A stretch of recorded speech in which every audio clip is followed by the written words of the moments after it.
welcome, everyone. We are sitting here with Lynne Twist, who I adore, and I've known about her work for years now, decades actually.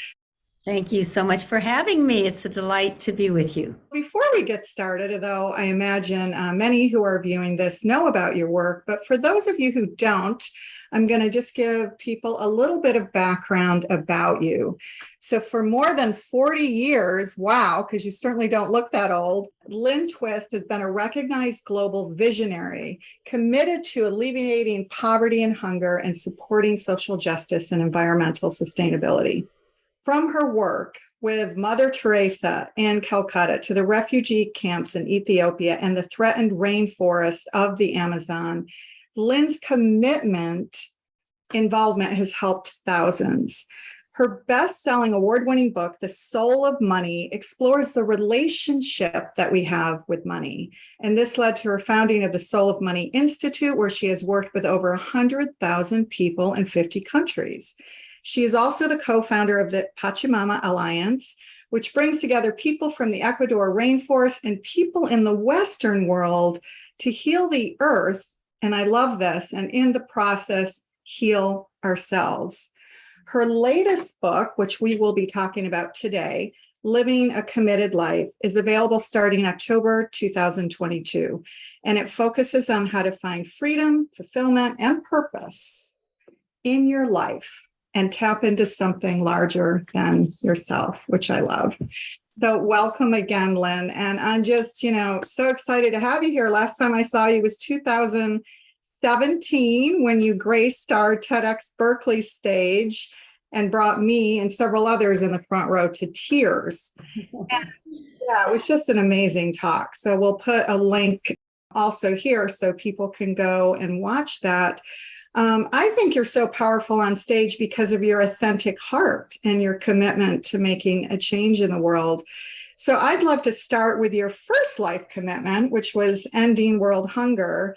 And I wanted to reference Will Keepin's 9th principle of spiritual leadership, which says, do not insulate yourself from the world's sorrows and pain. Can you speak to how that principle changed you on that first mission? That's a lovely question. Thank you. I have to sort of think about that a little bit because I had a very fortunate life, a very happy childhood, wonderful parents. Just one of those kind of golden childhoods that everybody hopes that they'll have for their kids or wish that they had if they didn't. So I didn't go through a lot of pain and suffering like a lot of people have and that are kind of healing from that. But I've always been drawn to people in suffering and pain. It was sort of curious for me and I didn't really understand it. But it's almost like without that depth of grief, suffering, and sorrow, you can't really find the depth in your own heart to love at the level that we're capable of. And so when the Hunger Project began, the work to end world hunger, I was really drawn to it because as a little girl, I remember my mother who grew up in Korea. She's not Korean, she's an American, but her father was an engineer and he built all the railroads in Korea, connected the whole country up, his engineering firm, and worked for the emperor at the end of the 19th century, at the beginning of the 20th. He also built the streetcar system in Seoul and had the first bank in Seoul and created the bridges over the Han River. And so he was a very probably colonial guy who was brought in by the Korean emperor to upgrade the country and bring it into the modern world. And I remember my mother felt guilty as a white child with privilege in Korea when it was called the Hermit Kingdom. And she was treated like she was better than the other kids. And that always bothered her, upset her, was not all right with her. And when we were growing up, she used to tell us that there's children starving in Korea, because at that time when I was growing up, that was the case. The Korean War was taking place. And I remember thinking, my God, starving? You mean they don't have anything to eat? I mean, why doesn't someone get them food? And then she would explain to me, no, in some places in the world, even parents who adore their children would do anything for them, don't have access to food. And I remember thinking, that's just not right. When I was a little tiny girl, like 4 or 5 years old. Then when the Hunger Project was invented and created by Werner Erhard and Buckminster Fuller and John Denver and some of the really incredible luminaries I was working with at the time, it just swept me off my feet that I could make some sort of a difference for children who didn't have the beautiful upbringing that I did, that didn't have food to eat, that didn't have water to drink, that didn't have a shelter over their head. I just thought, oh my God, could I make a difference with that kind of thing? And I was totally gobsmacked, as they say in England, but like blown away that I might have that kind of an opportunity to make that difference with my life. And so from that moment on, I was drawn to standing alongside of and in communion with people who were facing hunger, poverty, war, a devastation, marginalization. And I'm probably was kind of born this way, but I definitely have developed a kind of empathy, not sympathy, but empathy, so that I could feel other people's pain. And I'll just say, when you're in pain and someone joins you, not to feel sorry for you or, not there, but to feel your pain with you and just be in the presence of your pain and almost share that burden with you, it's a huge contribution. It's a huge contribution. And I really been gifted with that opportunity. And at the same time, what it allows and what is allowed for me is a deepening of my own heart so that I have a much more profound capacity to love. So it's always been that way for me. And I don't know if it was part of my genetic code or just the circumstances and the way my life was arranged. But that's the best answer I can give you. And for me, it's a privilege to be with people as they go through horrendous and challenging situations, because I so believe in the human spirit. I've seen over and over and over again, no matter what happens to people, that is never crushed. And that is profoundly inspiring to me. And I love being in the presence of that and making sure that the human spirit is completely unleashed in whatever way I can make that happen. Yeah, it's interesting because, this was not actually on my question list, but it made me think about something that you wrote in your book early on in the book. And this has to do with surrender, it has to do with opening, and it has to do with faith and empathy, which you just spoke about. And it was the time, I believe it was after your father's death, where you had said you looked up at the Mother Mary figure and you were crying, and you could have sworn that she was crying with you. Yes. Yeah. And you didn't want to tell anybody because, they would think you were crazy, but you genuinely felt that she was crying with you. Yeah, actually, that's a good point, because that was a moment in my life where I maybe kind of realized how powerful it is to be witnessed when you're moved, when you're sad, when you're grieving, when you're touched, really to be witnessed when your emotions are fully expressing themselves. That's an intimate moment in a person's life, and to witness that and be present for that, whether it's incredible joy or deep and profound grief, that's a privilege. That's been a real privilege of my life. When you started the Hunger Project many, many years ago, what were the conditions for human beings, for children and families that were hungry back then? How has that changed and progressed to 2022? What have you seen in the progress that's been made?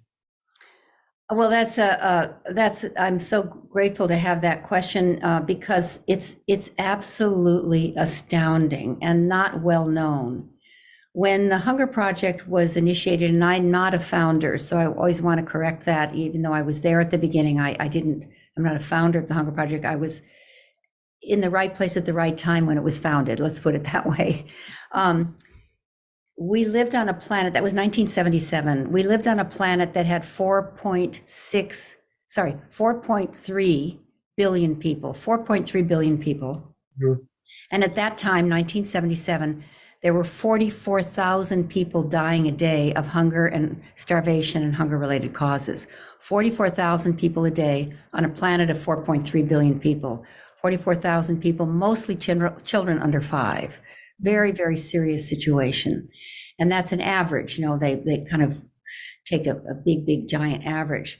But just that's like, 100,000 plane crashes every single day of, people dying and children. And that was the statistic. Now I can say about 2019, I can't say about 2022. So I'm sorry, I can't fully answer your question. In 2019, we have 7.8 billion people on this planet.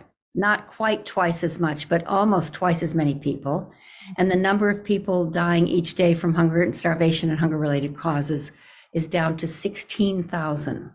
So from 44,000 down to 16,000 would be great in any measure. But we're on a planet that has way more people and Right. way less people dying of hunger and starvation as of 2019. So that's a staggering drop. It's also the trajectory of ending hunger Mhm. as of 2019 was on track to end chronic persistent hunger, the kind that cripples an entire society. Infant mortality rates is the way we measure that, of children out of every 1,000 live births that can't make it to their first year of life. That's how they measure hunger in a society-wide, because in a society-wide hunger situation, no one's measuring anything except for death. Mhm. So the statistics are stunning. At hunger was going up like this in 1977. More and more people were dying, more and more children. And then it started to, by the year 2000, started to curve and started to go down quite dramatically. The reason I can't say anything about 2022 is because the pandemic and Mhm. COVID and the economic crisis and the war in Ukraine and circumstances that were completely unpredictable have changed all the dynamics, and even the statisticians haven't been able to take stats. It's a very different ballgame now. So I can't say what's happening, but the trajectory of ending world hunger was very powerfully on track, and in many ways still is, even though we have all these crises right now. But we didn't have a climate crisis, and we didn't have the kind of pandemic crisis that we have now. So I don't know the current statistic, but I do know that the progress is stunning, spectacular, kind of miraculous, unbelievable. And humanity does have, without a doubt, the capacity to feed itself, Mhm. to feed everyone on Earth, and to give everyone a chance for a healthy and productive life. And that's really the goal of the Hunger Project. As war has decreased on the planet itself, as human beings have become, I like to say they're a little bit more gentler with each other, a little bit more accommodating. Has that also contributed to a decrease in hunger as well? I would say yes to that. That's not something we can prove, but I say yes from my heart of heart, which is where the truth really lies. There's a wonderful book, God, I can't remember the name of it, The Better Angels of Our Nature, I think it's called, Better Angels, maybe, by Daniel Pincus. And he measures statistics for 15,000 years, something like that. It might be 11,000 or 12,000, but it's a big, fat, thick book that looks at giant trends. And his conclusion is we are living in the least violence that any generation has ever lived in. Now, because that's almost impossible for people to believe, because when you read the newspaper, that's pretty much all you read about. But if it bleeds, it leads, that terrible phrase that I didn't get right. The news is sort of fixated on the negative, as you both know. That's probably why you have this kind of a program. But when you really look at statistics, there's fewer wars. When I started working on hunger in 1977, there wasn't clean and safe water for 80% of the people in the sub-Saharan Africa. Something like 68% of the continent didn't know how to read. Most girls and women were not literate and didn't go to school. Now those statistics are completely, you can't even believe that they ever were. So clean and safe water is available to something like 86% of the continent. Most girls now and in sub-Saharan Africa are in school. Those kind of statistics that are even just in a lifetime are pretty staggering. But when you look 15,000 years, you see that everybody in the world was at war for centuries, and brutal, horrendous, kings and queens just killing people right and left. And we don't have that now. The number of wars in Africa, sub-Saharan Africa, where there were the most wars on planet Earth, and some of them were very small, but very, very fierce and vicious, has gone from some unbelievable dozens and dozens and dozens to, like 4 or 5 conflicts that are serious, yes, like in the Congo, but very, very different ball game. And, the reaction, I'll say, to the Ukrainian war, the war that is between Russia and the Ukraine, the world reaction to it is like nothing we've seen in history. Wow. The response, the love, the caring, the reordering of things on the planet to be of support, to doing anything we can to end that conflict, is a response we've never seen before. We've never seen that. We've seen going to war to stop a war, but we haven't seen this kind of empathetic, heart-wrenching, open-hearted, loving outpouring of love, and people taking Ukrainians into their home, and people spilling over the border into Slovenia. I was with a woman who's in one of my courses in Slovenia, and she and her husband have some real estate. They have a lot of Airbnbs. They're Slovenian. They've, told all of their renters, you have another place to go.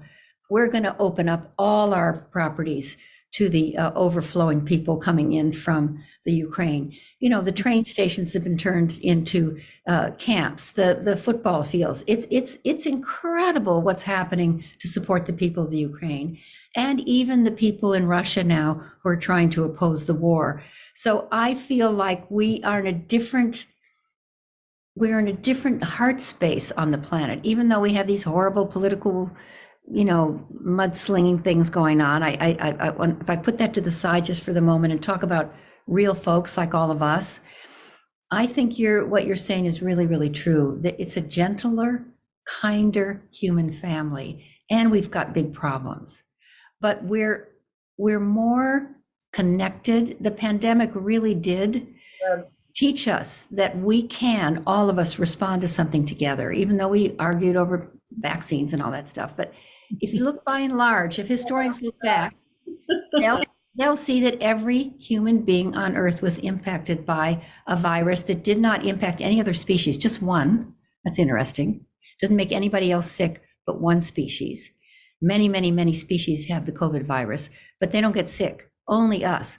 So what does that say? Is that a message from the mother?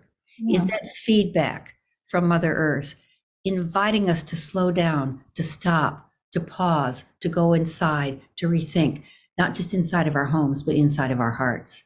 So I think yes is the answer to your question. And that's my long yes. I mean, Gaia really did, reconnect and cleanse, and the skies were clearer than we had ever seen before, right in the middle of COVID. That was Gaia recorrecting herself. Yes, giving us feedback. The climate crisis, I say in my book, as you probably remember, the climate crisis is not happening to us. You can think of it that way if you want, but that gives us no power. Mm-hmm. If you realize it's happening for us, that it's feedback, really powerful feedback, then we can use it to grow, to self-correct, to reset, to reimagine, to regenerate. So whether it's global warming or a tragedy, right, this is showing up everywhere now. Like you said, with the pandemic is another great example. It is, yeah. I call the pandemic morning sickness for a species that's pregnant with a new kind of human being. I think we're recreating what it means to be human. And in many ways, you know, when a woman is pregnant, but she doesn't know she's pregnant, she thinks she's sick because she's throwing up and feeling nauseous and not, you know, not herself and tired all the time. And then she finds out she's pregnant, and there's a new frame, a new context, a new way of seeing this, what used to be an illness. It's suddenly a miracle.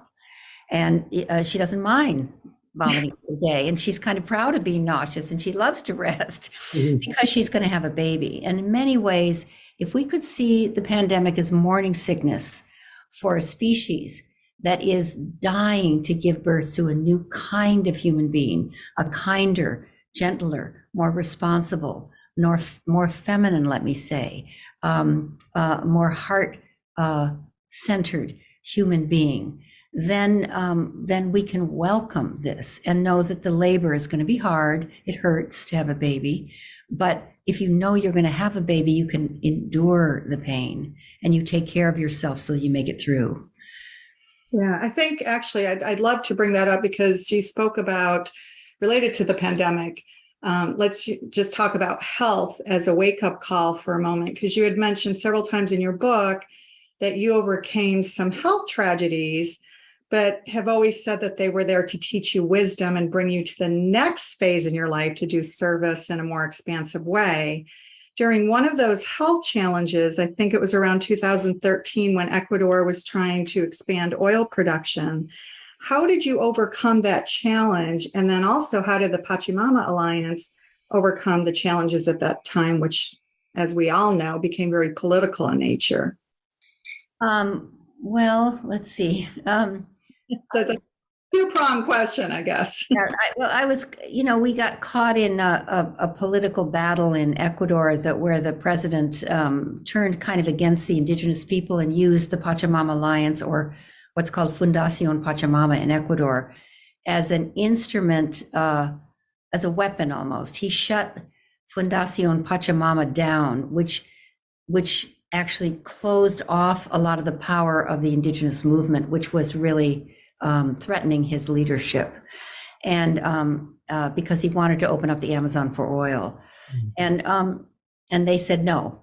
So the way he got at them was to shut us down. And it was shocking. I mean, it was like, wait a minute, you can't do that, except he could, and he did. And then at the same time, Bill, my husband, who's the CEO of Pachamama Alliance, and myself, I'm kind of the voice of Pachamama Alliance, we got very, very sick. And not normal sick, you know, not, oh, you have the flu, oh, here's some antibiotics, oh, you need to take a rest, or, you know, you've got an appendectomy and we'll do laparoscopic surgery. No, we were strange sick, not explicable sick. And working with indigenous people, you enter a realm, a domain of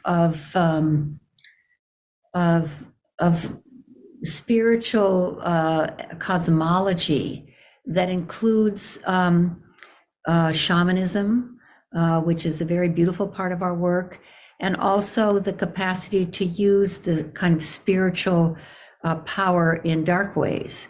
And so we were told, and you know, I can't prove this, and people will all question this, but we were told by some of our shamanic, beautiful shaman friends that we were targeted in a dark way by some of the darker shamans' powers, or the powers that shamans have that are darker. They aren't darker shamans. They're just people who are accessing that kind of power.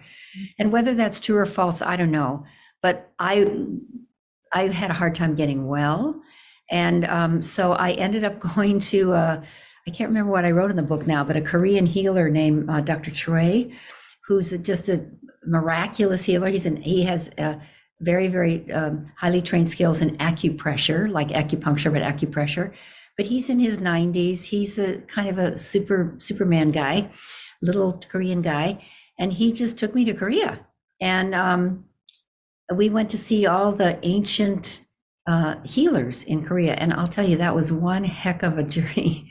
First of all, it's very far away and a very different world. And as I said, my mother grew up there, so I was delighted to go to Korea. But but the healers we worked with were just using methodologies that you couldn't even write home about. It was very, very inexplicable. Yeah. Yet the results were not, you couldn't deny them. So I can't explain it. People can believe it or not believe it, but I'm fine.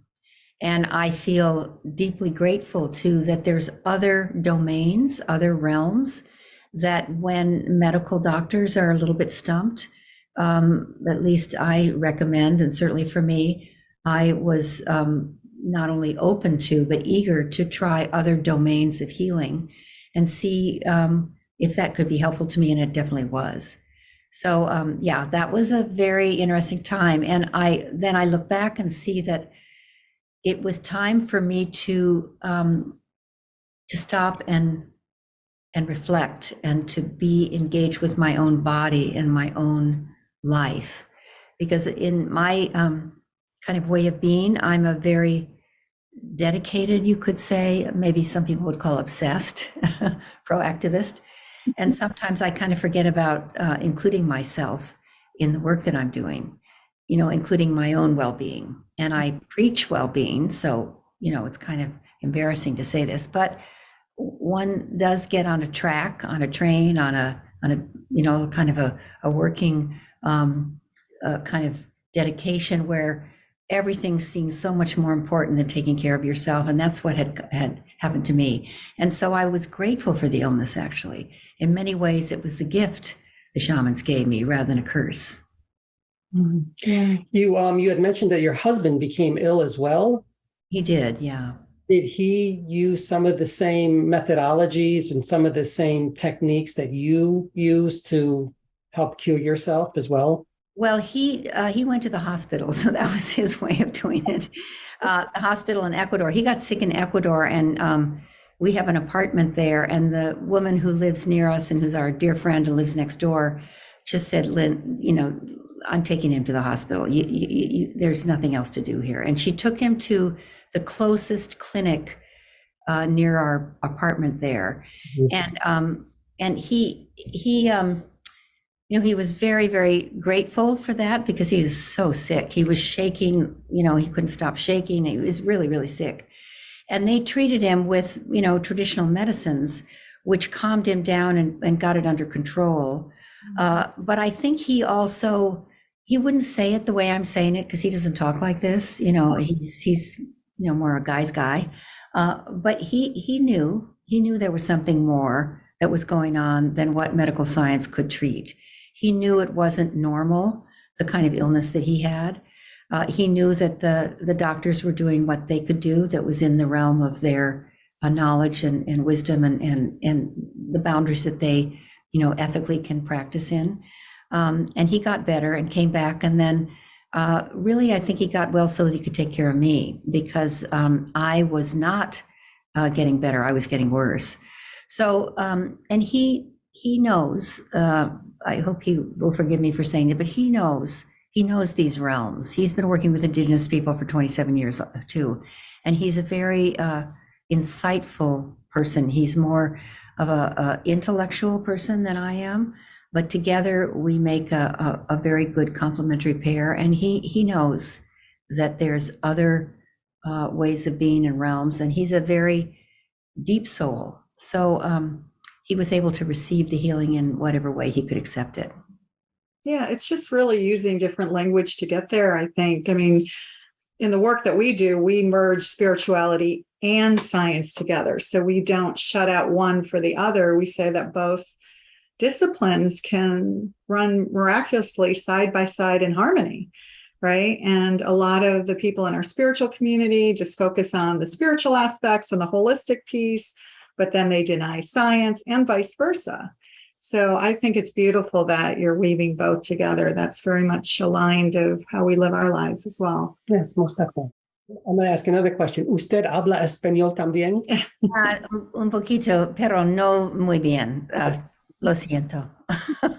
Qué lástima. I say that because I work in the Hispanic community with children. I'm a speech language therapist. Oh, you are? Wonderful. So I work with that population for a very long time. they do have a great deal of faith in whatever is going on in their lives. They hold on to their faith, which kind of brings me to another question. You work with Mother Teresa. Amazing. What was that experience like for you? And how does faith weave in? Yeah, how does faith, did it change faith at all as well, God, that's another hour, but I'll just say I was raised as a Catholic, and I was a pretty devoted Catholic, like a little girl was supposed to be, and I went to mass and first communion and all that stuff. But I always questioned the dogma of the church. I didn't really think so much of the church, quote unquote, the church, the institutional part.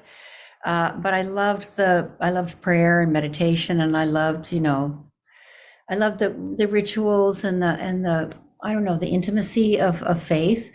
So there was a lot of it that was really great for me. But I ended up kind of leaving, not formally or anything, but leaving the church and the Catholicism behind when I went to college and kind of letting it go. And so when I got to India and I started working in India for the Hunger Project and realized that at some point I might meet Mother Teresa. And I asked my friend, as I put in the book, Indira, if she knew her. And she said, oh, I'll arrange a meeting. And I thought, oh my God, I got to go to confession. I've got to bathe myself in holy water. I hadn't done anything for years. I was kind of like, and suddenly I felt I was a sinner. And so the kind of faith that you get, that gets laid on you when you're a kid, with your parents, not laid on you. I don't mean to say that my parents were wonderful, but that you kind of believe because that's what's told to you, kicked in, and I felt guilty and wrong and bad, and that I'd left the Catholic Church. And I had to get through that little barrier to realize, no, I'm working on hunger. Mm-hmm. She's working on hunger. This is an incredible privilege to meet with her. So meeting with Mother Teresa and being in the presence of what really is, no kidding, there was no question about it, a living saint, didn't just restore my faith in God. It restored my faith in humanity, because her humility, her humble servant way of being, just a little baby. She's so small. She was so small, gnarly hands and 4'3", but the enormous power of what she has brought forth on this planet, one person. And I don't mean to say she didn't have an order of nuns, wonderful nuns. I met many of them, but she had the incredible vision and the unbelievable faith that she could do anything. And with no arrogance, total humility, as God's pencil, she called herself. And that, we've all heard about her. Everybody admires her. There's nobody who doesn't, when you say Mother Teresa, who doesn't kind of stop and say, you met her, She really was that way.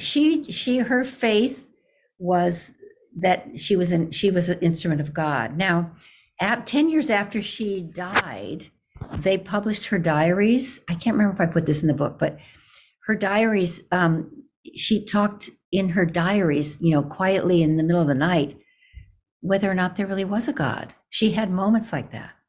Oh. And nobody knew that about her. I mean, you wouldn't have guessed that. But in her diaries that were published 10 years after she died, there were moments where she was in terror, in heartbreak, in what you and I might call resignation, where she actually questioned, was there a God? And I love hearing that, because she was so awesome that you kind of think she walked on water and glowed in the dark, but she was human like you and me. Just like Yeshua of Nazareth was 2,000 years ago, and the trials and tribulations that Yogananda went through. If you read his autobiography, he went through those self-doubts as well. Yeah, and it gives us all permission to be just human and know that we're, we have these thoughts that they haunt us and they take us down. And I was just having a meltdown today. I was in tears this morning because I thought there's no way I can do all the stuff I've got to do. And it's just, I'm going to disappoint everybody, and I'm a jerk. And why did I take on so much? And how dare I think I can do all this stuff? I had this big meltdown, and my friend, my colleague, Sarah Vetter, who I work with very, very closely, she could tell I was in a bad way. So she sat with me, and I told her all the terrible things that I wasn't getting done and all the horrible feelings I had about it and how overwhelmed I felt. And, and I just went on and on and on and on until there was nothing left. And I cried, and she just sat there and what else? What else? What else? Poor thing. And eventually I was done. And then I took a walk. I went outside and I came back and I rolled up my sleeves and went back to work. But I have them too. We all have them. We have those moments. And if we don't give ourselves the space, and I'll say the grace, to allow ourselves to be human and fall apart, and really fall apart. Pema Chodron wrote that beautiful book, When Things Fall Apart. I don't know if you know. Love that book. Oh, yeah, I love, it's like, permission. And when I read that about Mother Teresa, I thought, hallelujah, praise the Lord, actually, that she had doubts. I love that. And I want to know, did you cry? And Anthony doesn't know this yet. When Mother Teresa said to you 3 times, she said it 3 times to her, you are an angel, you are an angel, you are an angel. Did you cry when she looked into your eyes and said that? Of course I did. I was like a mess. Yeah, I had tears streaming down my face before she said any of that because of the situation we were in the leprosy center when I was with her. Yeah. Oh, amazing. Yeah, I mean, it's just interesting because in a lot of the spiritual work we do, everything is done in threes, three times, whether it's, it doesn't have to be like the Christian or the Catholic Trinity that we know, but in every single tradition, there's some kind of Trinity. Mm-hmm. Mm-hmm. So I'd like to kind of go into the lifestyle, because I see the living a committed life. I want to start asking a little bit about the book and about what does it mean to the average Joe, the average individual. What does it mean to live a committed life for everybody that's out there now, everyone that does their job every single day? What does it mean to live a committed life? Well, the whole book is really an attempt, I'll say, to answer that question, because I don't think that anyone can tell anybody else how to do that. But I can share how it shows up for me and people that I've interacted with who I feel I will just say with all my heart, my seeing of them is that they're living a committed life. And what I mean by that, the best I can say it is actually dedicating your life to realize that your life has been given to you. Mm-hmm. That it's a gift you've been given. It's a blessing to be alive, especially on this planet right now, where there's so many huge opportunities and possibilities to turn the tide. Mm-hmm. So it means that you somehow, in some deep part of who you are, some primordial way, you realize life has been given to you so that you can give it to something larger than your own life starring you. Mm. And when we get caught in our own life starring us, like my own life starring me, you want to be famous, you want to be rich, you want to look good, you want to have good friends, you want to please everybody, you want everybody to think you're great. And you get so caught in that you're all about your life starring you. I don't know how to say this any differently, but if you can let go of that, your wants, your needs, your comparison, your envies, your jealousies, your worries, your doubts, your fears about yourself, am I too fat? Am I too old? Am I too stupid? Am I all those things?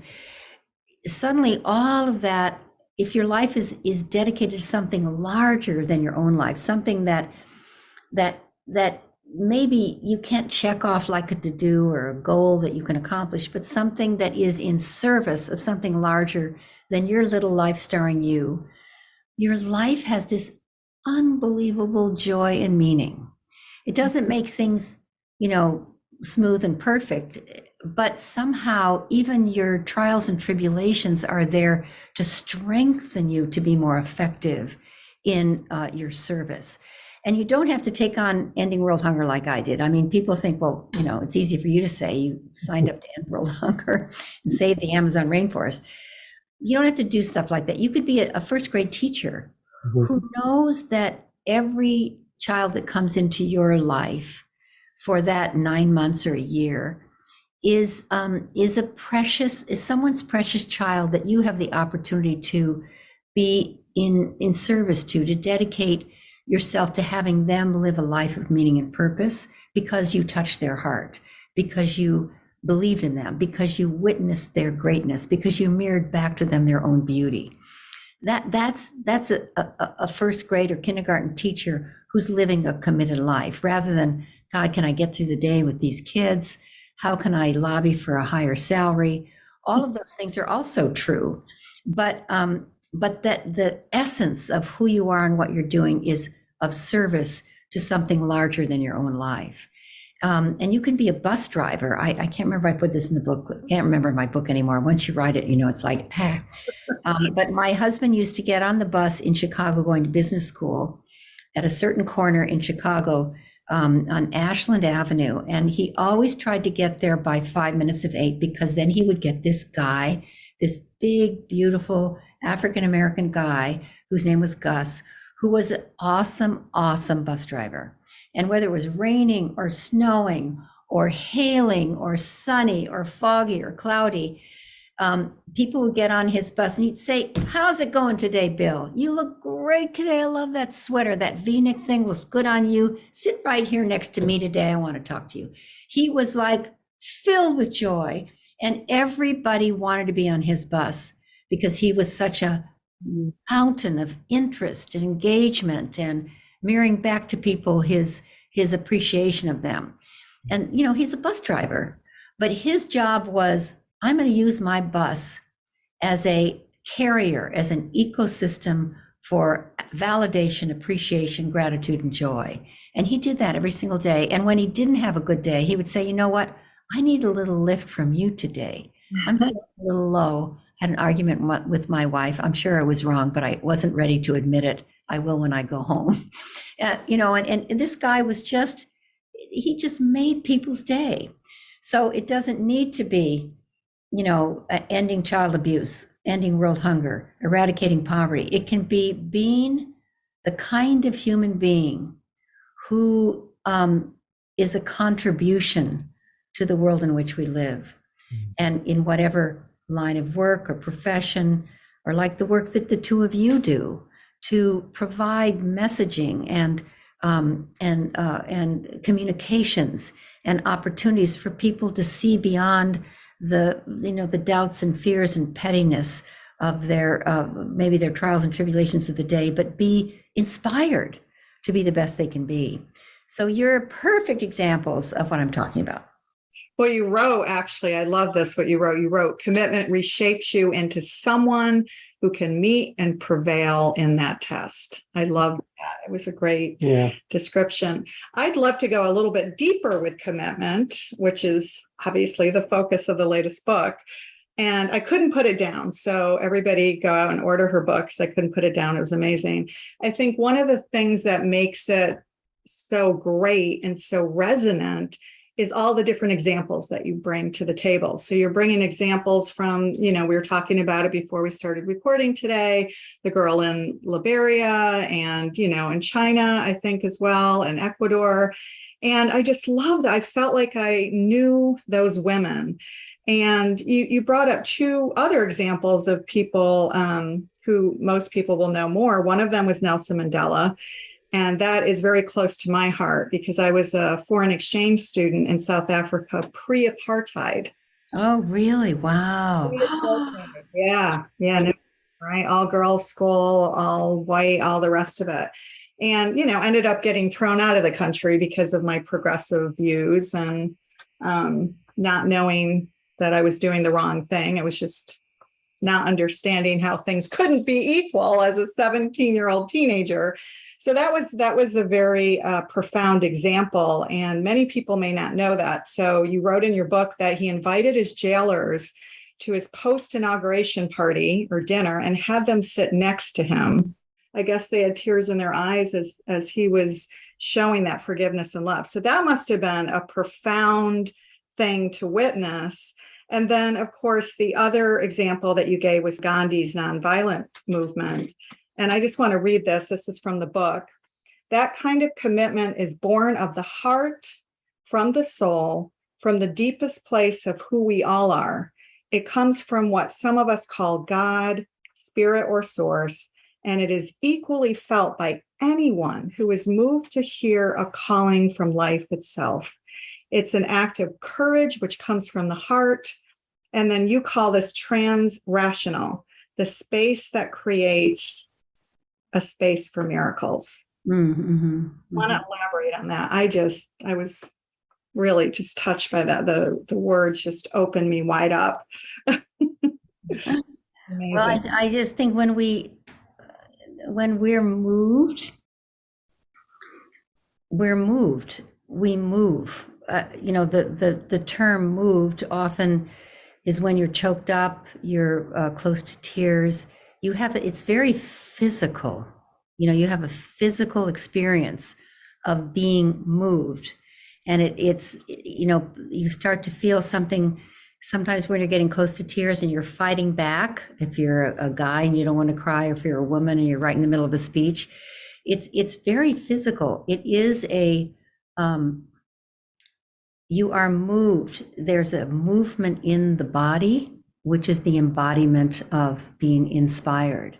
So I consider that being, and when people are moved, the people around them are moved. Mm-hmm. So, when you spoke about that speech in Berkeley, that you and I were the Berkeley TED thing, and that you said you were in the first row and you were moved to tears. Well, that's because I was crying. Do you remember I was crying on the stage because I was moved to tears? And when people are moved, it moves everybody. I tell another story it's not in that book, but I remember when I was I was raising money for the Hunger Project. And this is a interesting story that kind of illustrates the point you're making. I was invited to go to one of the biggest accounting firms in the world and meet with the partners at their partner meeting. And accounting firms, auditing firms, usually are a little bit, the people who head up an auditing firm, they're auditors. They're usually men, not always, but this was some time ago. In this case, it was all men. It was one of the biggest in the world. And we were at the top of a building that bore the name of this company. I won't say what it is. And I was waiting outside their partners meeting to go in and make my request for them to engage in the possibility of making a donation to the Hunger Project. And the person who invited me, his name is Bob, and he was a big donor, very significant donor to our work, investor. And he said, I want you to come to my partners meeting. Those guys, they're making so much money. And we're all, we're just making it hand over fist. And I can't ask them. I want you to ask them. And so I said, okay, I'll come to your partners meeting. And I was sitting outside the door. This is years ago. So I was kind of young and a little bit scared of these people.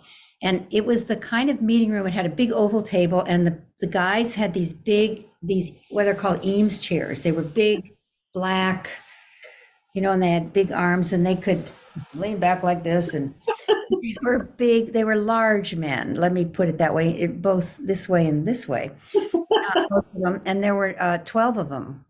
And they were all guys, and some of them were bald, and they looked like auditors. Forgive me if you're anybody in your audience is auditor. I'm sure you're wonderful. But there's, like, if you stereotype an auditor, they were like that. And especially from what, maybe 20 years ago this was now? I think so, maybe. I don't know. I'd have to calculate. But anyway, so there was a door to their room, and I was sitting out in the waiting room, and there was a glass panel in the door, so I could see them in there, and they're in there. And so it's time for, it's going to be time for their break, and then it's going to be my turn. And I'm looking at the annual report while I'm sitting outside, and the annual report's saying all the companies that they audit. And I swear it was like McDonald's, General Motors, all the big giant monster companies of the day. And I'm looking down, it was alphabetical. And then it said the Republic of Thailand. I thought, these guys are auditing Thailand. It's really something. So I got more and more and more nervous. And so they took their break. There was a coffee break. I sort of got introduced to all of them kind of when they were shuffling around, going to the men's room, et cetera. And then they go back in and sit down, and they're all around this oval table, if you can picture this, all around the edges, but there's then a big space on one side, and they put a little folding chair there, like a little metal folding chair. That was for me. And then these guys are in the room chair like this. And so when I sit down in the folding chair, Bob does a very nice introduction of me, but kind of a little bit clinical, not that warm. So I looked at them and I said, you know what? I don't think I can talk to you unless I have a little bit more of a relationship with you, gentlemen. So if you would do me a favor, I know I just met you in the other room getting coffee and stuff, but could you just tell me one by one your name again, how long you've been with the firm, and how long you've been a partner? That would just be helpful for me to kind of warm up. And they said, oh, okay. So the first guy, he's on my right. He goes, Dick, 37 years, partner 22. Oh, no verbs, just not even a sentence. Yeah. The next guy says, I'm Scott. Dick, you were here before me. Did I make partner the same year? Yeah, let's see, 20. Yeah, I'm 26 years and partner for, we were partner the same year. I say, 17. So there was a whole, he was kind of like at sentences. It was a paragraph. Then the next guy, was somebody, and the next guy was somebody, and they got more and more a little conversational. And as they're going around, Jim, Tom, they were more and more conversational, more and more warm. And by the time it got to my friend Bob, who was sitting on my left, he was downright effusive, compared to Dick, 37 years. And so by the time he got to Bob, okay, this is the thing here. I was in tears. And I know that sounds odd. Here's an auditing firm. We're on the top floor of this big building. I was in tears. And I said to them, I've never thought about this till this moment. But I want to thank you, gentlemen, first of all, for your introductions. But more than that, I just realized that you have the courage and the integrity to hold to account the financial integrity of the largest institutions in the world. And that's what you're doing here. You have the wherewithal, the depth, the financial acumen, the training, but most of all, the courage to hold to account the financial integrity of a country like Thailand. And I have never thought of auditors that way until this moment. And I want to thank you. And I am deeply moved to be in your presence. And even Dick, 37 years, had a little tear. Aww. And I tell you that story because I really was deeply moved when I realized who they were and what they were really doing there. And I mirrored that back to them, if I can put it that way. Yeah. And they got it. They kind of forgot, And so by the time I was done with my appreciation of them, and it wasn't phony, I was really I really got it. What it takes to do that kind of work. They were all pretty teary. And that was that's what I'm trying to talk about. It's when I don't know how to answer a question, I just tell a story. Did you get the point of that? Yeah, absolutely. I mean, that authenticity and that vulnerability of you becoming vulnerable allowed them to become vulnerable in safety and to be seen. I think perhaps they were finally acknowledged in a way they've never been acknowledged or saw before by somebody else, by another human being. And I think all of us as human beings want to be seen in a way that makes us feel human again. Yeah, and I believe that's heard. And I think that's what you let them feel in their hearts, that they were acknowledged. Yeah, I think you're exactly right. And it wasn't a strategy. I mean, it would have been a good one, but it wasn't a strategy. I just was immobilized. I was paralyzed with fear. And I told them so. So Mm, when I would say it's disarming, Yeah. yeah, it is. authentic, and disarming means the armor comes down. And when your armor comes down, it gives everybody their permission to let their armor down. And that's often what happens when people are moved. Yeah, Yes. for sure. So beautiful story. I would like to now move into the calling to create, where you describe a breakdown process to get through to breakthrough. Now, when I was reading that in our work, we call it the dark night of the soul, whatever you want to call it, right? As Van Jones, who I love, by the way, love, love, love. You had a beautiful quote from him in the book. There's always a gift in the wound, a blessing in the curse. And I just wanted to just read a short piece here from the book, if that's okay. Just beautiful, because this is under a section called A Call to Create. And by the way, I love that you do a lot of little subcategories in the book. So, wow, okay, I'm drawn into that. Or, even if you want to flip through for, the ADHD people who only can read social media and can't make it through an entire book, you can literally just go in and pick up where you want to pick up. So I love that.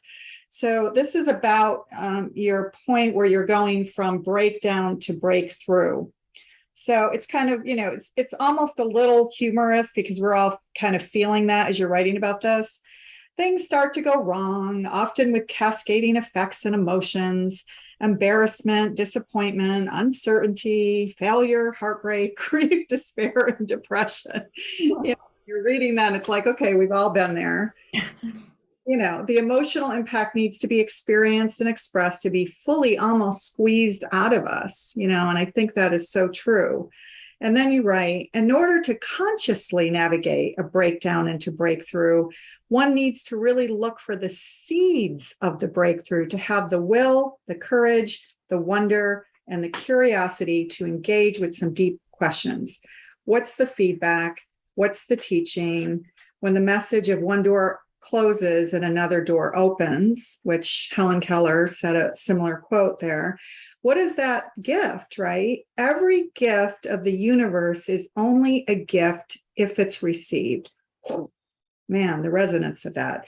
Usually what gets revealed is the possibility that we never knew was there. And if we water that possibility, if we're looking for it, connect to it, and nourish and fertilize it, it can be the source of a breakthrough that launches us into a new space and even a new life. Wow, just love that. So that was, one paragraph, but just, this idea of getting through it, right? You mentioned Pema Chodron's book earlier. I did read that 3 times through tragedies in my life. I love that woman. And that's what you're talking about. She talks about you can't get to the other side unless you go through the messiness. Yeah, right. Yeah, life is messy, life is untidy, life is unpredictable. But what a ride. What a ride. What a ride, right? Yeah, that was just, that's the dark night of the soul. Always a gift in that wound. And you have experienced that so many times in your life. What was the one that most drowned you where you're like, okay, how can I get through to the other side? There's a couple things show up when you say that. It's so hard to not tell a long, detailed story, because that's kind of my answer to almost everything. But when my father died suddenly of a heart attack in the middle of the night when he was 50 years old, and he was my shining knight in armor. He was a musician. He was charismatic and handsome, and just like, he hung the moon.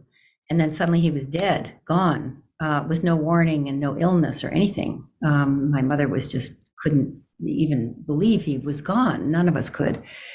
That drove me, and I was a very popular kid. I was, cheerleader, and I was president of everything, and I was in a big public high school. It drove me into, a deep, deep, deep grief, but that's where I found my inner life. And, you can't tell someone when they're going through something terrible. Oh, there's seeds in this breakdown. Just look for them and water them and everything will be fine. You need to really, as Pema says so beautifully in her book, go through it and really experience it all the way through.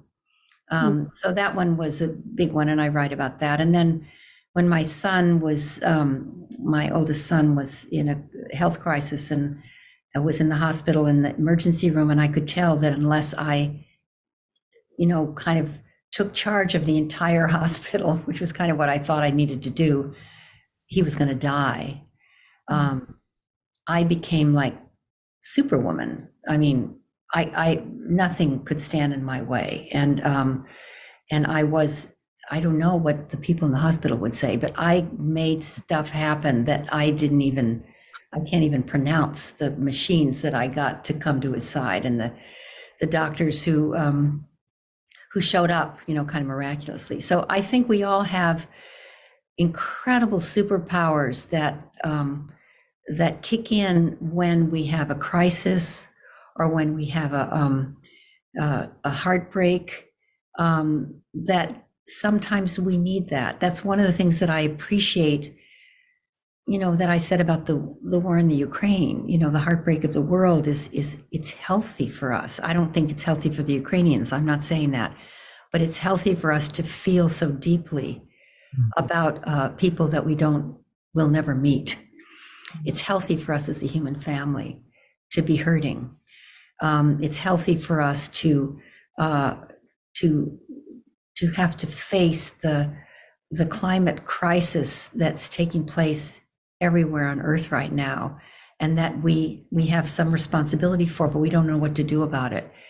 And I don't know the seeds of the breakthrough for that really, but I know that there's always a path to walk, that there's light at the end of the tunnel. And as my friend Neil Rogan says, the light at the end of the tunnel, when you really get there, it's a mirror. It's a mirror. Neil, I love Neil. So now that you've mentioned him, I have to reach out to him. I was doing a workshop with Tim Freak, who is also a friend, and he's in this summit, by the way, the pioneering philosopher from England, who's friends with Neil. And Neil was invited to the same workshop that I was invited to in Berkeley, and we were there, and we had to do these staring exercises, where you're gazing into each other's eyes. And I just met Neil. I didn't know him before this thing, except for the fact that we had this mutual friend who was leading the workshop. And after we went through this exercise together, and it was almost like a third eye telepathic connection that we were having, we opened our eyes and there were tears in both of our eyes. And he said, "It's good to see you again." Mm-hmm. And what was amazing was that I don't know, what do you want to call it, a transcendental experience that I was having was a past life experience with him. Mm-hmm. And so I was remembering or reconnecting. It was as if I had known him. Yeah. So when we came to, and he said that, of course, I just started bawling because it was amazing. He's such a treasure. Behind you, I think it says the Soul of Money Institute. Yes. And I see that. I want to speak a little bit about seeds as well. We all plant our seeds, and we have these relationships that grow with money. And we all have our own difficulties with money, depending on the plants or the seeds that we plant. What are some of the things that you can say to the viewers who always feel like they're struggling with money? There's never enough money. And what other seeds can we plant that are going to allow us to flourish a bit more?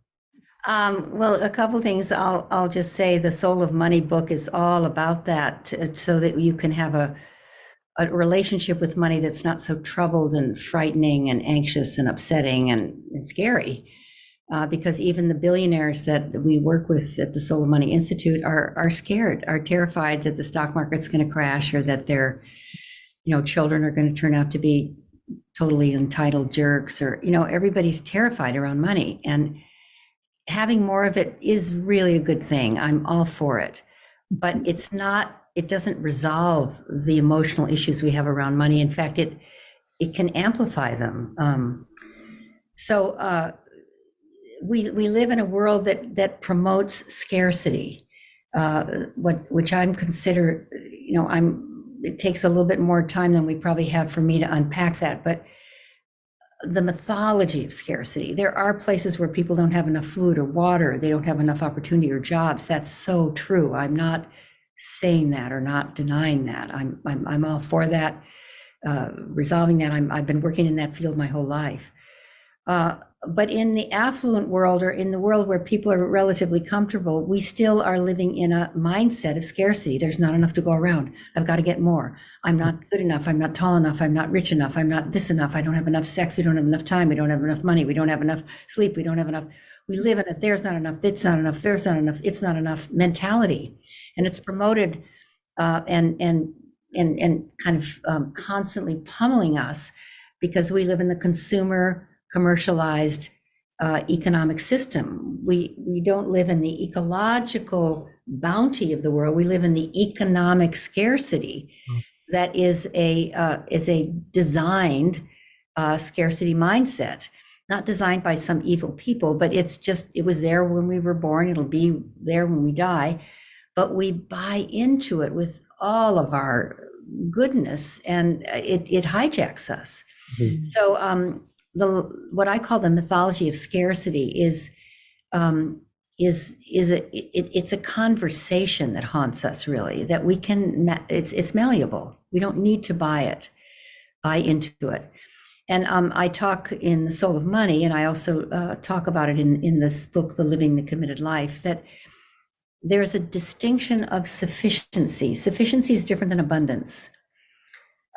Sufficiency or enough is a state of being, not an amount, and a state of being that is equanimity, peace, radical contentment. And in a scarcity mindset, in a commercialized consumer system, we race right past enough. We don't even know that it happened because we're clamoring for more, which has our gaze never focused on what we already have. When we focus on what we already have, when we let go of trying to get more of what we don't really need, which is what we're brainwashed to want more of, it frees up oceans of energy to turn and pay attention to what we have. When we pay attention to what we have, when we nourish it, when we love it, when we honor it, when we respect it, when we make a difference with it, and when we share it, it expands. It doesn't lessen, it grows. It grows in the sharing. So I'm not talking about an amount of anything. I need to say that again. It's really a way of being. And so that's a short answer to, well, that's probably a long answer to a short question, but it's my short answer. And then I'll say another thing that I just learned from a wonderful guy named Doug Lynham. I recommend his book to everybody, From Monk to Money Manager. He wrote a really wonderful book, and he talks about there's a distinction between earning a living and building wealth. And building wealth is what people really want to do, but they measure their wealth by what they're earning. And when you're building wealth, when that's your goal, you take what you're earning and you invest in something that's meaningful to you, that can grow and appreciate. And that's your goal, to find things that will grow and appreciate on their own. And, it's a very simple concept. The Rich Man, Poor Man book teaches it, every money book teaches it, but it's in this little book, From Monk to Money Manager. He was a monk. His monastery went bankrupt. He took the monastery through bankruptcy. And while he was doing that, he learned that he could manage money. And now he teaches people how to build wealth. So it's really an attitude. It's not a technique, really. It's an attitude that what you have is absolutely spectacularly wonderful. And if you appreciate it, it will appreciate. Yeah. So there's a lot more to say about that, but the best thing to do is read The Soul of Money or the new book, because it has a chapter in there about that. And of course, gratitude being the most fundamental and integral part of that, because when we focus on what we do have, right, everything just grows from there. It flourishes. It flourishes. What you appreciate appreciates. It really is the law of the universe. When we go through this transformation, right, and this is, back to the commitment to something higher than ourselves, I just want to touch on this because it's so beautifully put in your book. We begin to lead our lives differently rather than us versus them. It becomes a you and me world. And so when we begin to look at the world as interconnected, that we are part of nature and the ecosystem, we're not separate from it. And I think this also segues and plays very nicely into your work with the Pachamama Alliance. And then this is an attitude. This, of course, what we teach in our work is about oneness and the interconnectedness of all things, and that nature is our friend. And then you write exactly that we recognize the miraculous workings of nature. And then this is what I loved. Just love this part. Help shows up in the oddest of places, which you call spirit, source, or God, but you also refer to it as your own soul and our unseen allies. You like that?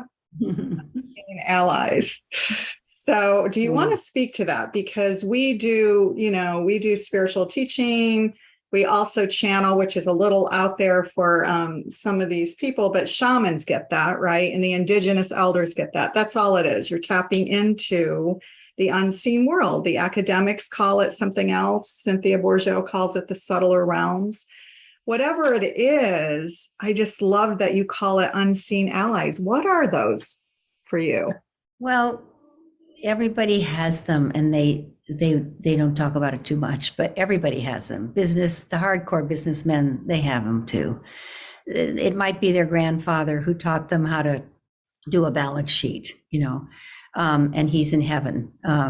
So unseen allies are the angels, the ancestors, the coaches, the guides, the trees, the plants, that send us messages all the time and are there for us. We are so much more supported than we often acknowledge. And as you said earlier, a gift is not a gift until it's received. And this is another point that is I think you're trying to make, that if we're willing to acknowledge and own that there's almost infinite unseen allies helping us guide our lives and be the best people we can be, and we receive and listen deeply, the guidance is always there.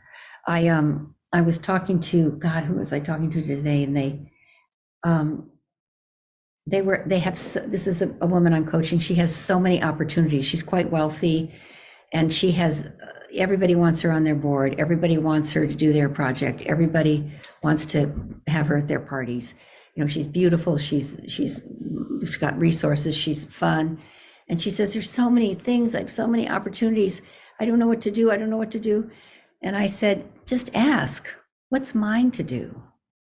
What's mine to do? Ask and ask for a sign, ask for a way of knowing.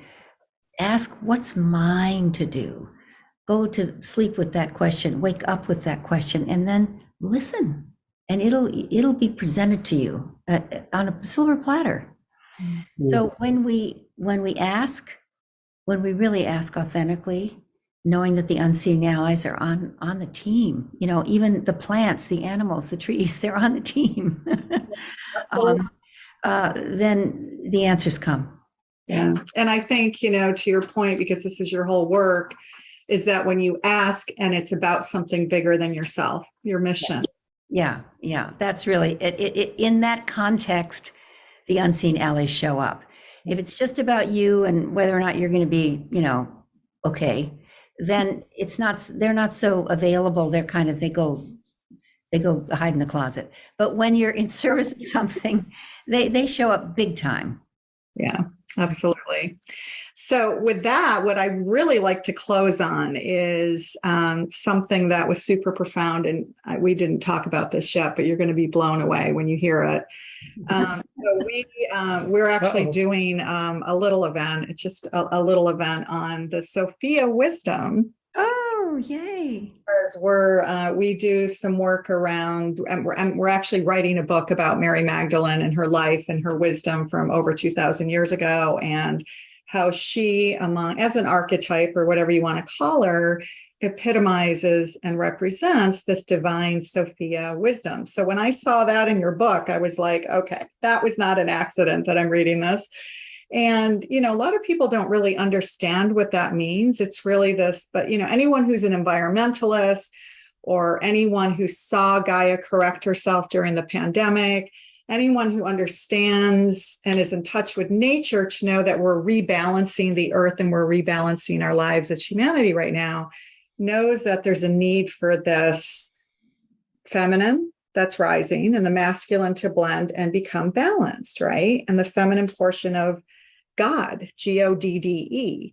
So I love that you brought that in. I couldn't believe it when it just hit me over the head because, we're doing work around that. And I thought, wow. So I was floored. Do you want to talk about that for people? I think some people are going to know, right, the Sophia wisdom, because there's some spiritual books coming out about it. But what is it for you? I mean, you do talk about the divine feminine quite a bit. Well, I think the way I'll answer your question is to tell a prophecy, because that's the way I like to answer questions. So there's a Baha'i prophecy about the 21st century. And I want to remind all of us that this is the first century in the third millennium. So we didn't just have a change of centuries, we had a change of millennium. The first century of the third millennium, this century, 21st century, has been prophesied by many, many, many ancient cultures as the Sophia century, the Sophia century. And the Baha'i people have a beautiful prophecy about the Sophia century, about the 21st century. They say that the bird of humanity has a male wing and a female wing. And the male wing has been fully extended for thousands, hundreds, and probably thousands of years. And the female wing has not yet fully extended itself. It's been truncated a little bit and folded in. So the male wing, in order to keep the bird of humanity afloat, has become overdeveloped, over-muscular, and in fact, somewhat violent. And the bird of humanity has been flying in circles for hundreds of years. But in the 21st century, the female wing in all of us, men and women, will fully express itself and fully extend itself and fully rise. Then the male wing in all of us can relax a little bit, and the bird of humanity will soar. So that's the prophecy of the 21st century. And I think that's what's happening. I think the divine feminine is coming through you, Anthony, without question, just from looking at you and listening to you and looking in your eyes. And clearly the space you provide for Renee and her genius and her enthusiasm and her passion is an ecosystem that's having her flourish. And this is a beautiful example. You are a beautiful example of what's taking place on this planet. And the challenges we face, all of them, the pandemic, the violence, the climate breakdown, the social justice breakdown, all of it, what it's crying for is compassion, forgiveness, responsibility, heart, kindness, collaboration, partnership, all the qualities that are really natural to the divine feminine in women, but also in men. And so we're at a time when that's rising, thank God, and we need to encourage, bring the courage to bear to express that even more than ever before. And the masculine will relax. There's nothing wrong with the masculine. It's just been burdened with the carrying everything. And so I feel very grateful for that question, and very grateful that we're all alive in the 21st century, the Sophia century. Wow, I just thought that was a great thing to end on, because it's, we're seeing it all around us in so many different ways. And in our circles, we're seeing it more. But the fact that it showed up in your book as well, it was like, oh my God, it's hitting mainstream. Which is an exciting thing to see. So with that, are there any parting words you would like to share? Well, I would love for people to buy my book. It's available on Bookshop and Barnes and Nobles and Porchlight and Amazon, of course, and in bookstores. This is a time when living a committed life is not just something that's my message. I think it's the message of our time. Not that my message is the message of our time, but I'm being used as an instrument to awaken committed lives that are ready to commit. And so I invite all of you to order my book, to read it, and to know that it doesn't come from me. My name's on the book, but it's actually, I'm the instrument of something that is being said, and I'm lucky enough to be being used as an instrument of the message that's, I think, people I hope are ready to hear. But it's certainly time to move into another level of what it means to be human. Yeah, I couldn't agree more. Beautifully said, actually. And there's so many amazing people in this book that, that you talk about as well, that we're fans of as well, like Van Jones and others. So I would definitely agree. And we'll put a link where people can purchase this on the subsequent pages. So with that, Lynne, thank you so much. My pleasure. My pleasure. Thank you. Thank you. Thank you, Anthony, and thank you, Renee, and thank you for the great work you do. And thanks to all the people listening, and bless you all. May you live a committed life.